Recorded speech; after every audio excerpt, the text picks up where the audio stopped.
Welcome to the Anxiety at Work podcast. I'm Chester Elton, and this is my co-author and dear friend, Adrienne Gostick. We hope the time you're going to spend with us will help remove the stigma of anxiety and mental health in the workplace and your personal life. We invite experts from the world of work and life to give us ideas and, most importantly, tools to deal with anxiety.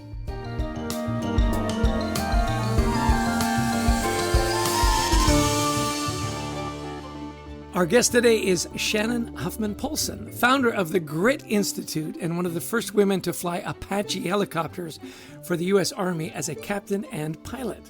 Shannon earned her MBA at Dartmouth and worked in the corporate jungle for several years, including a stint at Microsoft, before writing some successful books, including The Grit Factor, of which I have a signed copy, that just came out in September 2020 with the Harvard Business Review Press. Her organization, the Grit Institute, trains leaders in skills critical for individual and team success, focusing on courage, compassion, and commitment with an emphasis on grit and leadership in times of challenge and change, which we are clearly in. First and foremost, Shannon, thank you so much for your service in the military and to our country, and welcome to our humble podcast. Thank you, Chester. Thank you, Adrienne. It's great to be with you. Oh, it is so great to have you on the show.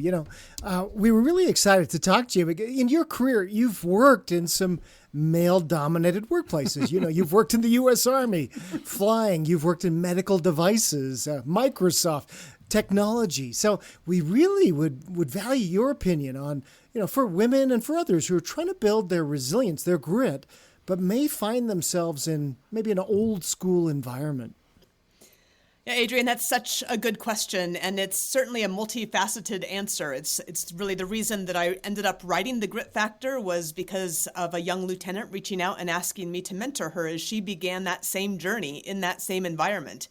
And I thought about how it was I could possibly bring to bear more than just my own experience. And so I began these several years of interviews of leaders in the vanguards of their fields that happened to be women, they happened to be military, but they're general officers across the services and aviators from World War II to the present and many more. And the place that the Grit Factor starts with chapter 1, and I think we'll probably get into this a little bit more in just a bit, but is about owning your own story.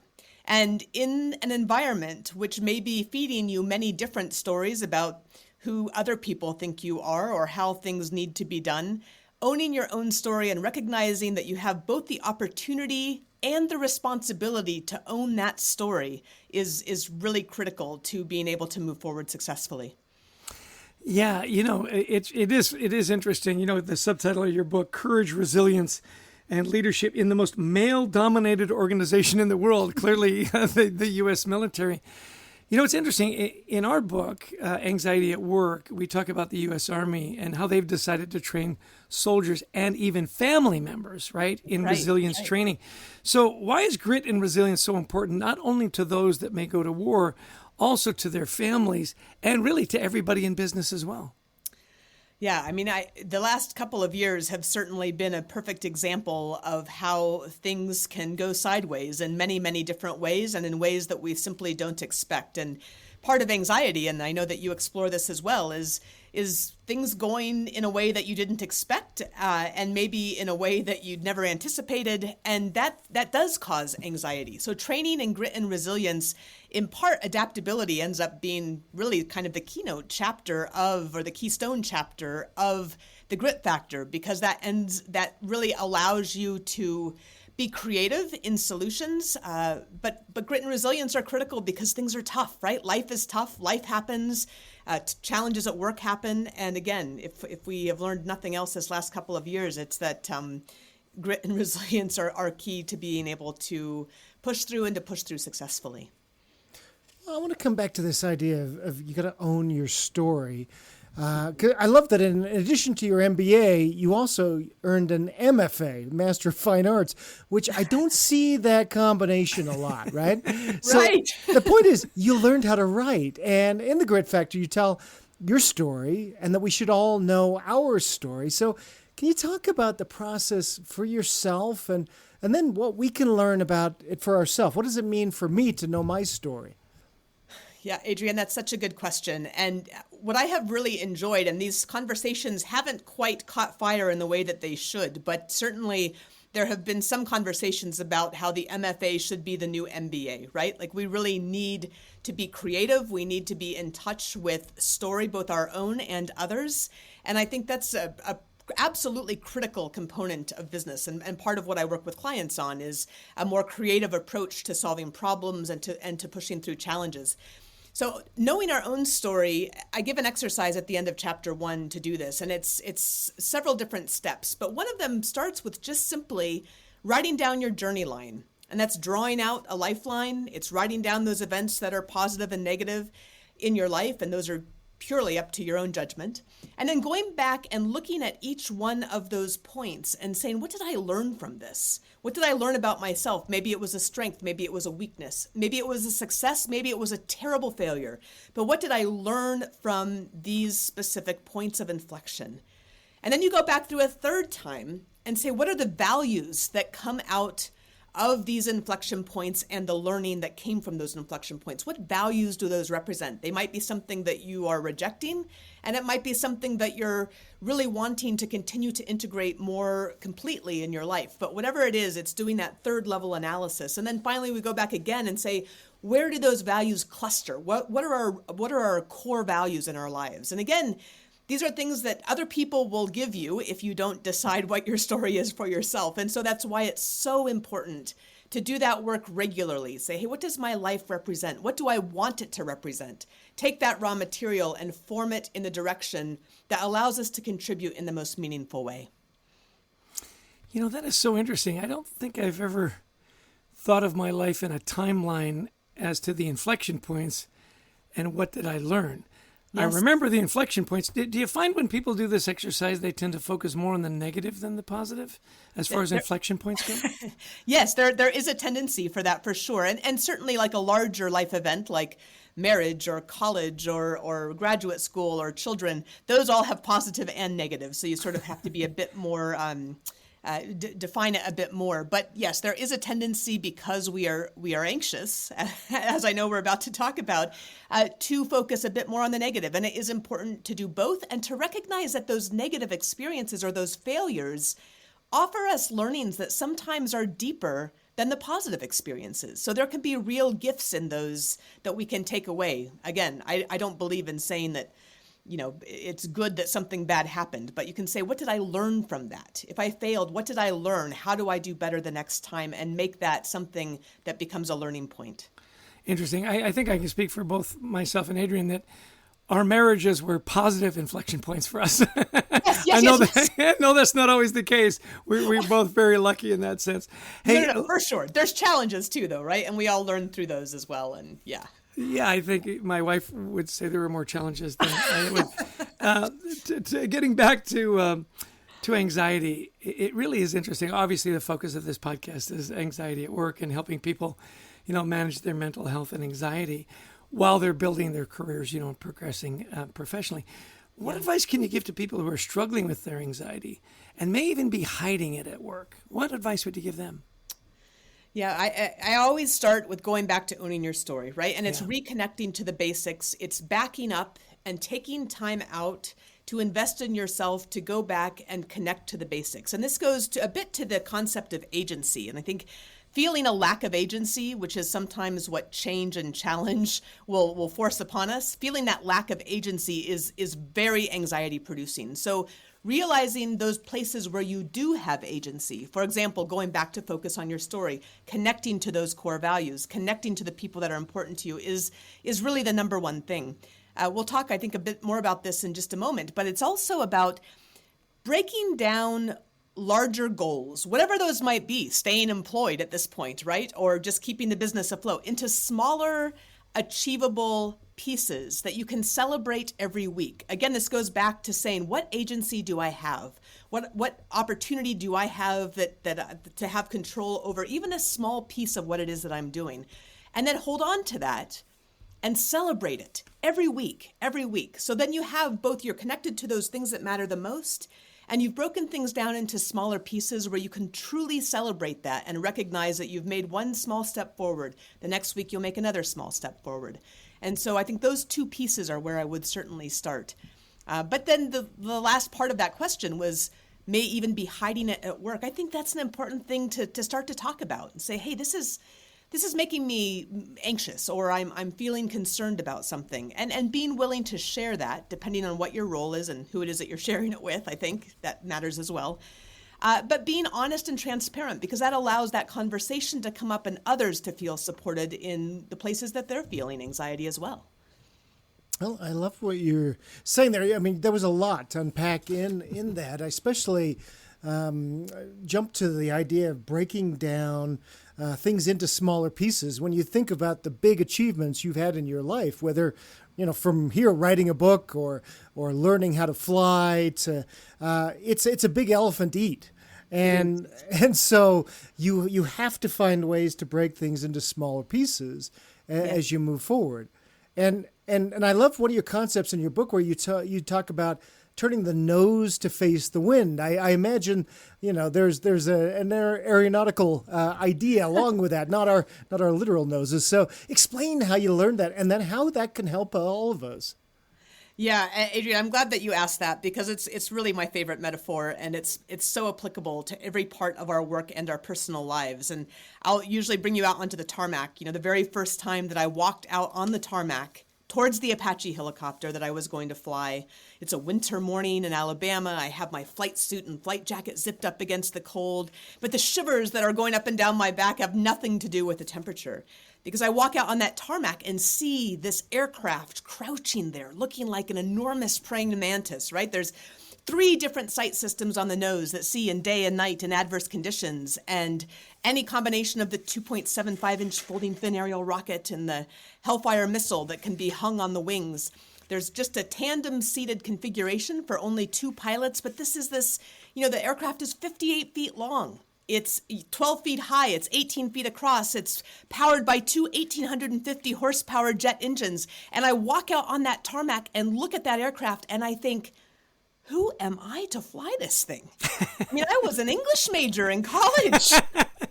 And right there on the tarmac in that moment, I have to decide to take control of my own narrative, right? I have to decide to own my own story. And so I get in that cockpit. We prep the engines. We spin up the rotor blades. We taxi out towards takeoff. And I love to ask audiences this in person and ask them, I raise my hand, say, hey, okay, raise your hand. Tell me which way you take off in the Apache helicopter. And people will say up. And of course, that is the end goal, right, is to get into the sky. But I say, in the Apache, like in any other aircraft, you turn the nose to face the wind. And when you use it the right way, that resistance will help you to rise. You have to face the challenges that we face head on. It causes more anxiety to try to take them sideways or not to face them at all, right? If you turn away from a problem, a tailwind on landing is a real problem. Takeoff as well. It's potentially incredibly hazardous. So you've got to turn to face the wind, and then that resistance will help you into the air. That is the best description of nose to the wind I have ever heard. I've heard those stories before. I love what you said there, where you said the resistance helps us rise. Because so often, I think, particularly in life and in business, we do everything we can to avoid that resistance, right? Yes. And yeah. Hey, in the Grit Factory, you talk about being yourself and yet also being adaptable. Yes. So how do those ideas work together in building stronger mental health? You say, own your story and yet be adaptable. So how does that work together to build better mental health?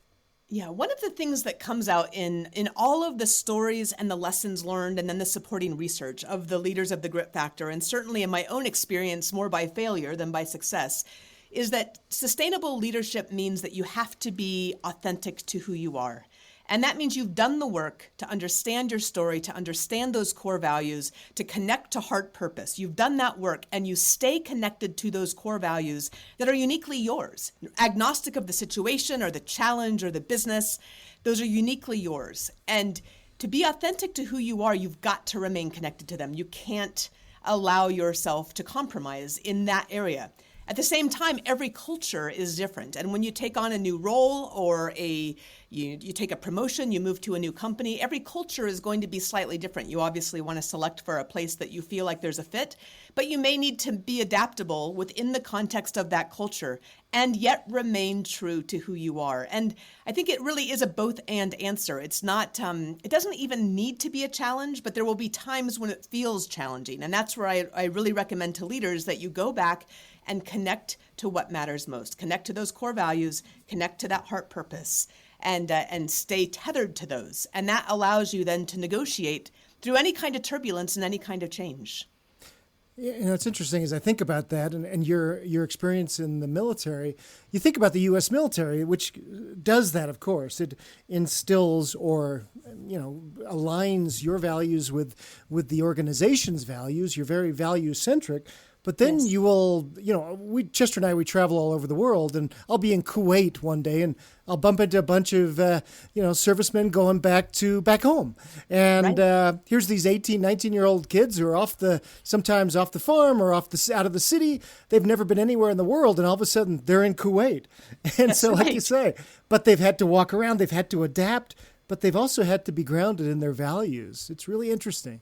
It is. And I will say, it's true in the military as it's true with any other organization that you have to connect to your own values first and then connect those to that of the organization, because it's easy to sometimes get pulled away by organizational values away from your own. And that's the balance that you've really got to maintain. And it can be a challenge.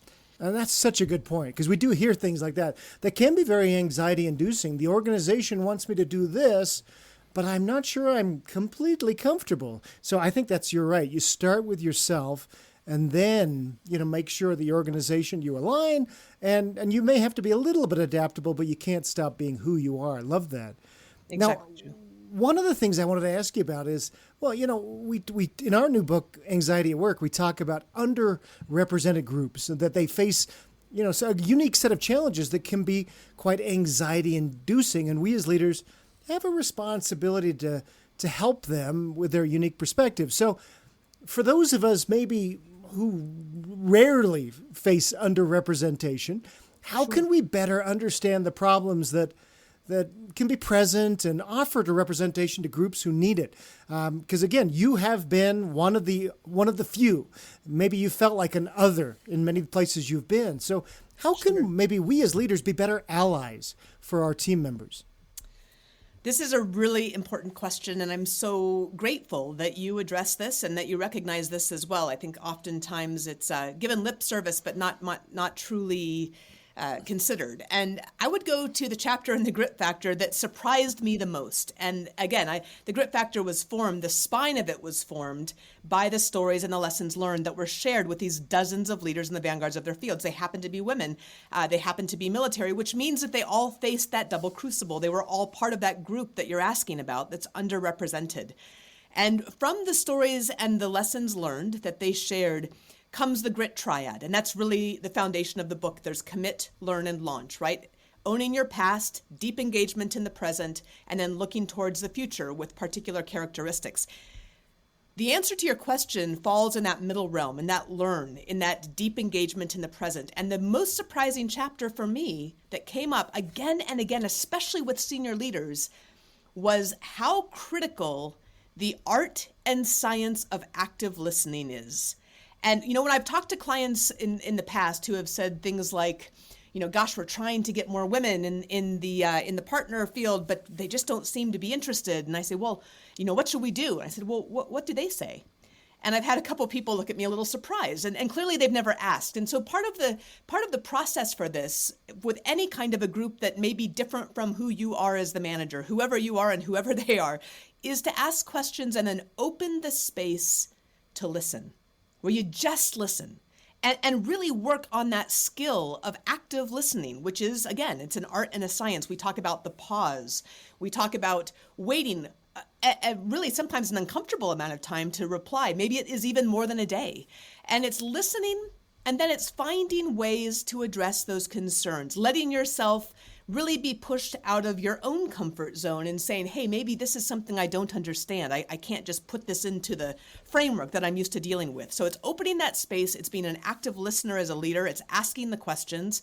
And then it's doing the work to find solutions that may push you out of your comfort zone. And those are really critical things. I am grateful that some of the conversations now talk about not only diversity, but inclusion. How do you ensure that people are not only at the table, but their voices are heard and are affecting the decisions that are made?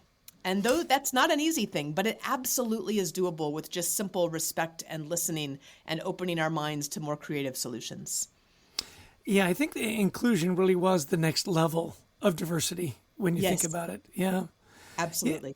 Yeah, it is incredible when you think about it. What a difference a safe space makes for people. Yes. Is it safe for me to speak up? Is it safe for me to talk about my story, as you would say? Right. But it's common for those that have anxiety to suffer alone. What are some of the ways leaders can bring awareness around mental health and create that safety for their team members, especially those who may be more in need of others? And particularly in the military, there's a lot of talk about the anxiety, the aloneness, the guilt, whatever, and self-harm in the military. Yes. Yes. So what are some of the ways you've found in the military that could be applicable to us in our business lives and personal lives to address that, creating a safe space? That is something that we all need, the safe space, and especially in these last couple of years, but truly at any point in time. And as leaders, I think there's an opportunity and a requirement that we create that space in part by offering resources. But I think before you offer those resources, especially in a place that is really driven or really, I think so much about how the warrior culture is elevated in the military. And so there's this real requirement in a way, or perceived requirement to not admit weakness. And leaders can start by admitting their own weaknesses, right? Admitting their own challenges and how it is that they were able to find help, or telling stories of other exceptional leaders. Make sure that you have a diverse set of stories representing a diverse population. That's my other little tangent there. But make sure that you're telling those stories where you're giving the example of outstanding leaders who were willing to ask for help and were willing to find the help they needed. And then as the leader yourself, sharing your own stories. And that's hard. But it's so important, because that does create a sense of safety and a sense of openness to making sure that we're meeting the needs that people need to have met. And then it goes back to asking the questions as well, right? As a leader, hey, how are you doing? I know that I'm sure feeling the strain of this. How is that working out for you? How is that working out for your family? What resources can I help you with, help you find? And so making those resources available, but opening those conversations both one-on-one, but also in front of the group to say, this isn't a weakness. It's a strength to be able to say, I'm suffering. This is how I'm getting help. And you should be able to do the same thing. And I'm here for you to be able to do that. I'm going to make that space for you. That is just so important. It is so important to normalize, to destigmatize. This has been just great, Shannon. Where can people learn more about you? Give us a couple of, if you have a website or about your book. Sure. Thanks, Adrian. Well, the Grit Factor certainly is the culmination of many years of research and, again, stories, the lessons learned, the tactical takeaways, and then the supporting research as well in business and psychology and then leadership. So I hope your listeners will enjoy the Grit Factor. I'm also at shannonpolson.com and at thegritinstitute.com, and I'm often on LinkedIn and Twitter, so I'd love to see you in any of those places. Well, that's great. And I hope people do check out all of your material. If you had to summarize our discussion today, a few ideas for our listeners, what would you say? Besides being incredibly grateful that you're elevating this conversation, I would take people back to the basics. Whenever things feel that they are out of control, it's coming back to those small places that we can control. And that's coming back to the things that matter the most, those parts that are unique to you in your heart purpose, in those values that are core to who you are. And whenever things feel like they're spiraling out of control, I'd really bring people back to just chapter 1 and 2 of the Grit Factor. All of these leaders have felt the same thing. We all have been there, is coming back to that core. And again, tethering yourself to what matters the most, because then you're able to negotiate any of the challenge that you might face. That's so great. Listen, it's been a delight to have you here. I do have one last question, because I am the proud owner of an autographed copy Yes. of the Grit Factor. So how much more on eBay do you think that book is worth with your signature on the inside flap? Chester, it must be millions. I'll split it There with you go. if you find that. Well, the reason I ask is we're doing retirement planning, and I just want to know, what assets do I have to bring to the table? Excellent. Well, many from both of you as well. So I'm so grateful to know you both and your excellent work. Well, thank you so much. You've been a delight. We love your commitment and your excitement. And the messages that you've put out there really are going to be helpful to a lot of people. As we deal with these pandemics and uncertainty, certainly building resilience and grit is going to be something that's going to carry a lot of people through. So thank you so much for your work and your commitment. You are making a difference. Thank you, Chester and Adrienne, and you as well. Well, another great podcast. Thank you, Shannon, for coming on. And Chess, I really liked how Shannon kicked things off. What an amazing story she's had, with all her amazing accomplishments. But she tells us we've got to own our own story, right? Yeah. And I've never really thought of putting my life on a timeline. And then she says, pay attention to the inflection points. And then what did you learn? And then what are your core values? Because even when we went to look, you've got to be adaptable. You got to be flexible. She said, yeah, you're never flexible, though, on your core values. That stays the same. And I thought that was really grounding. And then her explanation of nose to the wind was beyond brilliant. I mean, I got to take that clip and just put it in my phone and play it over and over again. Yeah, that is resistance that helps us rise. And I love that. Now, this is a woman who's accomplished a lot of big things. MBA from Dartmouth. There's, then goes and gets an MFA. So not only knows how to run a spreadsheet, but knows how to write a short story. So really amazing. But she says, look, the way you accomplish things is you break things down into smaller, achievable pieces. When we write in Anxiety at Work about the Navy SEALs, that's what we found, right? They break things down into little pieces, the ones that make it through. They don't think about the elephant they got to eat. They think about, I'm working on the tail. Yeah, just the next step, right? I loved her grit triad, commit, learn, and launch. And I think that's so great that she doesn't just talk about it. She gives you this little playbook, that you've got to commit. What are you learning from this? And then go do it. Yeah. Nothing, no substitute for doing. Yeah. And again, and we've heard this so many times from so many great leaders we've interviewed, is you learn more from your mistakes. Don't hide from them. Embrace it. What did you learn?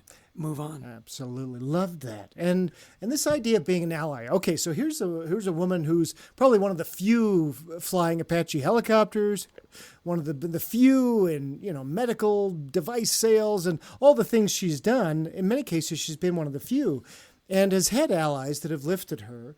But and you just wrote about this in your gratitude journal recently. And it was interesting. Somebody made a comment underneath. He said, this is so true. And he says, but I can probably count on one hand the number of times I've actually seen this happen. And so that's sad. And maybe the tide is changing. Maybe the tide is rising, that we can start seeing more allies really come through. But she says, if you want to do this, then you've got to develop your critical and active listening skills, right? Yeah, and we're hearing that time and time again. Listen, you don't have to have all the answers. Listen. She does talk about as well that if you want to be an ally, admit your own weaknesses. Be vulnerable there. Talk about how hard it is for you, and then how can I help? And she said, as a leader, ask your people, how are you doing? I thought, how many times has Adrienne said that on podcasts we've done? How are you doing? How are you doing today, right? And how can I help? So just brilliant advice, grit, resilience, and boy, has she ever demonstrated it in her life? The fact that she would then write a book and share that with everyone else, I think speaks well of her core values. Absolutely. So, again, special thanks to Shannon for being on our podcast today, to our amazing producer, Brent Klein, to our wonderful booker, Christy Lawrence, who finds us these amazing guests, and to all of you who listen in, and especially if you download. We love that because it helps us build up and get even more amazing guests. Right, Chess? Yeah, and a special thanks too to our sponsor, Life Guides. You think about going through turbulent times, we need a guide. Whether it's tough times at home or finance or whatever it might be. And Life Guides is a peer-to-peer community that helps people navigate through their day-to-day stressors. They provide a place of empathy and listening and wisdom and support with a guide who has walked in your shoes, experiencing the same challenge or life experience as you. And we love that they offer up this special offer for our listeners. To show your team you care, if you're interested in sampling Life Guides, all you got to do is go to lifeguides.com/schedule a demo. Schedule, yes, that's the Canadian in me. And add in the code HEALTHY2021 into the free text box, and you will get 2 months free of their service. So if you need a guide through turbulent times, there's nobody better than Life Guides. Now, I love how everything is peer-to-peer, so you're working with people who have gone through exactly what you've gone through. It's an amazing program, an amazing organization. So thank you again for joining us today. Check out our new book, Anxiety at Work, and thank you so much for taking a few minutes with us today to learn a little bit more about building mental resilience and grit. Yeah, take care, and we hope to see you again soon. Take care. Be well.